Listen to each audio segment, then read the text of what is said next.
will be cablecast without interruption on Cable 14 and the Local Government Affairs channel. Today's meeting will air Sunday, January 19th at 4 p.m. and Monday, January 20th at 6 p.m. on Channel 14 and webcast at www.sacmetrocable.tv. With that said, we're here for a specific issue. No, we don't. And we have available, we have some public speakers that we will begin with. So, Ms. Baxter.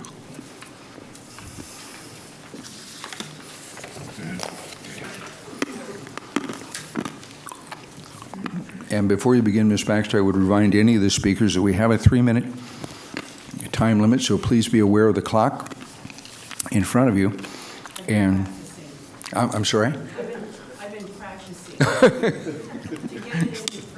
So I don't know if that's on or not. Oh, here it is. Yeah, I have to cut out a lot of stuff. Anyway, okay. I'm Suzanne Baxter. Good evening. I am not here tonight to try to hinder the movement of the amended ordinance, but I do want to address the questions that have been brought up before, which have to do with proper public notification and both with the original ordinance and with the amended ordinance. I know Council has said that the original ordinance did meet the specifications for public notification. However, I question this. The public notification was run in the Daily Recorder a couple of times. This is not a method where any of the public that is involved would find out unless you were an attorney. I know that Chief Hankey on 12/12 said that this wasn't the board's responsibility, it was his decision to go forward and initiate this program. And it's also his decision that there will be no refunds.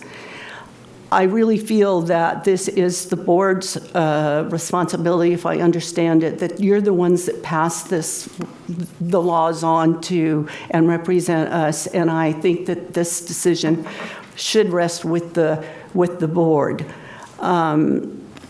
I think the biggest issue tonight is the one of transparency, collaboration, and accountability, and basically that's the Brown Act. The public has a right to know what's going on. We have a right to give input and to be part of the process. And I think that if the law is interpreted in such a way or manipulated to say running something in the Daily Recorder briefly serves as public notification, I kind of find that appalling.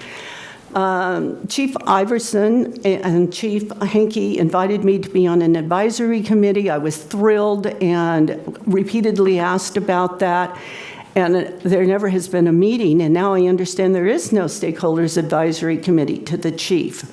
So, again, let us know what's going on. We want to be involved. We want to have input, and sneaking it in a tiny publication that none of us read, you know by the outcry that you've gotten in letters and testimony, we didn't know. If it's not more public than this, the question is, what are you hiding that we can't know? Thank you. Thank you very much. Mr. President, if I could address a couple Certainly. of those issues for clarification. I was not here to hear Ms. Baxter at the last public hearing that we had, but I think the inference was left that this district has not been transparent and has not done outreach. I myself personally met with Ms. Baxter about a year ago. And in that meeting with the fire marshal that was here at that time, I made it very clear to her that we heard what she had to say and that we would be monitoring the program as we moved forward, and we would be listening to what the business community said. And the business community and our community as a whole did not like the self-inspection program. And so under a new leadership team, we did away with that program. We revamped what we were doing, and we came up with a new program that actually resulted in less cost to a majority of the business owners. Now, it would seem that, Ms. Baxter, when you spoke, that nobody had talked to you, and I can understand your frustration that when I was here back in December, that I said I would be reaching out to you. But I want to remind the television audience out there and the citizens and the taxpayers that Director Scheidegger has met with you in the past. Deputy Chief Cockrum has met with you in the past. And Assistant Chief Daniels met with you, I believe, the day of or the day before the hearing that we had last week. In fact, I think purchasing you lunch. And I want the public to know that as the fire chief of the 7th largest district in California, it is difficult sometimes to meet with every single constituent, though I want to do that. And sometimes I'm unable to do that. But the staff that meets with you are the agents of the fire district, and they're acting on my behalf to address those issues, because I do feel that it's so important that we do that. And so I just wanted to make that clarification so that the public did not think that we were sneaking or not addressing the issues that people have, that we actually have done the outreach, and I wanted to set that record straight. And more importantly, I want Ms. Baxter to know, and the other business owners out there, that we're going to continue to do that. I have a letter from the Renters Association that talks about that very thing, where we are meeting with them. I met with Mr. Cahill, who was here, that represented in the first meeting for about an hour. I was able to meet with him, Bill Daniels and I, Assistant Chief Bill Daniels. And we are already looking at next year coming up with different ways to reduce the fees even further and do different types of inspection programs to where the business owner is not as impacted. And it's from those types of productive discussions that we have, both myself personally and staff, that we will continue to move this forward. And that concludes my comments. Thank you, Chief. With that, I have a second speaker, Ms. Woodard.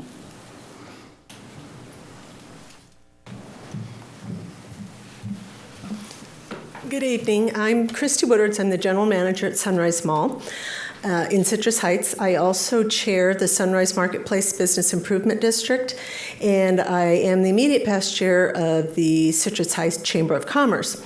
So when the first fee schedule, we'll call it, was introduced to us about a year ago, it came as quite a shock, very much a surprise. And as I am representing over 700 businesses and everyone's calling me to say, what are we going to do about this? I didn't even know about it. And quite frankly, I thought it was a joke or one of those scam deals where, hey, you signed up for this, pay your money and be done. So we called on Sacramento Metro Fire to meet with the chamber and discuss with us what this was about. They realized quite quickly that they had introduced this program without doing maybe a lot of homework and a lot of outreach originally. Since that time, I've had several meetings with the team from Sac Metro Fire. They've been nothing more than accommodating to us. They've listened to all of our concerns from a business perspective, and I think that the new schedule that's been put together and the new way of rolling out these inspections was done with the business owner in mind. And our main concern wasn't so much fee schedule and paying for something we thought should have been their job, but it was about is this a program being established for the safety of the public and for the protection of our businesses and our property? And if that was the goal of the program, our business community wholeheartedly supports that program, because safety is the number one factor, and that's the most important thing. I liked the idea that the team went back and identified how many man-hours does it take to do this, to do that, and came up with a schedule that I think makes sense. For my property, being a regional mall, I definitely want that safety and security known at all times. We do our part, but tenants operate within their own little world sometimes, and they don't understand why blocking your back doors or stacking boxes up and covering your sprinkler head is a big deal. So it's nice to have the fire department on my side for protecting my property, protecting them, and protecting lives of people in the mall environment or any of our business environments. So from meeting with all of these parties, our groups have said we do support the fire department in what they're rolling out because we see it as a safety measure first and foremost, and got a lot of explanation. It was off to a rocky start, but we're really happy with where it's going. We still have some people who don't want to pay, and you always will, but at the end of the day, those of us who own property, we see it as a protection measure and are happy to support that. Thank you very much. Are there any further speakers? Okay, seeing none. I don't have any. The issue that was before us was for the point of clarification for some of the issues, and I'll ask Council to address those issues for us. Thank you, Director Orzali, members of the board. In continuing from the last board meeting, I've reviewed the notice and publication issues that were raised with respect to the fee ordinance that is up for consideration and approval on tonight's agenda, and also the publication and statutory requirements for the board's consideration of the same type of ordinance generally that occurred in 2012. I can advise the board that the statutory requirements for publication and notice with respect to both of the ordinances are in place, and that the board can proceed tonight with considering the action item that is on the agenda. I'd also like to inform the board that with respect to the 2012 ordinance, that the post-approval publication notices, there's a pre-publication notice issues that are statutorily required, and post-passage requirements. Those were met in 2012. I've been informed by the board clerk that in the event the ordinance is voted upon tonight and approved, that those post-publication notices will be made as required by the applicable statute. There was also a further question about the applicability of a particular government code section that seemed to provide a different length of time of notice in order to consider general taxes and fees or assessments, or an increase in existing taxes or assessments. Under that particular provision of the government code, there is an exception for service fees that are reasonably related to the cost of service that is being provided by the district to be paid by the person who is receiving that particular service. Therefore, that particular government code section that was discussed and brought up last time does not apply to the particular fee schedule that's being considered by the board here tonight. Rather, the specific statute that deals with a fire protection district's ability to enact ordinances reflecting fee schedules isn't the controlling statute. That statute sets forth the notice requirements and public hearing requirements that have to occur in order to pass that type of ordinance, which was followed here in this case.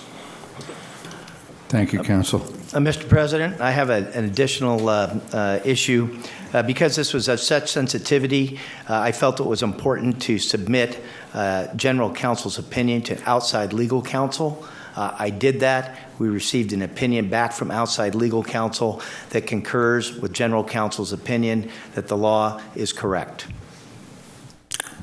So, Chief, thank you for that. So as I understand it, we have two corroborating legal opinions on this issue. Thank you. Mr. President, having heard that, I would move this forward for a call for a vote. I have a motion. I second it. I have a motion and a second. Would the clerk call the roll? On the question. Directors Monk, I would still say no with additional public outreach required. Wood, Aye. Scheidegger, Aye. Gould's absent, Pearson, Aye. Clark, Aye. Kelly, Aye. Jones, Aye. and Orzali. Aye. Motion passes. Motion passes. With that, we concluded the business on the agenda for last week. So with that, this meeting is adjourned.